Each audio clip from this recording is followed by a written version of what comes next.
শুভেন্দু অধিকারীর মতো মানুষদের চাপকে সোজা করে দেবে দেশের জনগণ। কারণ বাংলাকে ভাগ করতে চাইছে, বাঙালি জাতিকে ভাগ করতে চাইছে যে শুভেন্দু অধিকারী, সেই শুভেন্দু অধিকারীকে পাছার চামড়া তুলে দেবে এই জনগণ।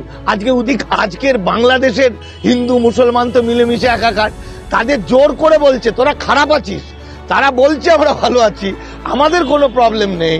তারা যখন এই যে পাঁচ জনকে ধরলো বাংলাদেশ থেকে আসতে গিয়ে 4-5 দিন আগে, এবিপি আনন্দে দেখাচ্ছে 4-5 জনকে জিজ্ঞাসা করা হচ্ছে আপনারা বাংলাদেশ থেকে চলে এলেন কি করে, কেন, উইদাউট পাসপোর্ট।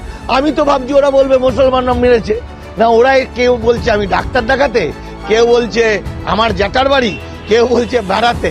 তাহলে ওদের কথাটা বিশ্বাসযোগ্য নাকি শুভেন্দু অধিকারীর কথাটা বিশ্বাসযোগ্য?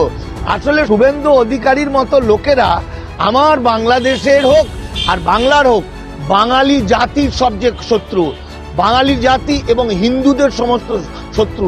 এরা কিন্তু হিন্দু নয়, এরা হিন্দুর নাম করে আমাদের মূল নিবাসী মানুষ, SC ST OBC মাইনরিটি, যারা আমরা একটা বন্ধনে আছি হিন্দু মুসলমান সবাই মিলে, বৌদ্ধ খ্রিস্টান জৈন, তাদেরকে বিচ্ছেদ করে দেওয়ার জন্য একটা ষড়যন্ত্র করছে।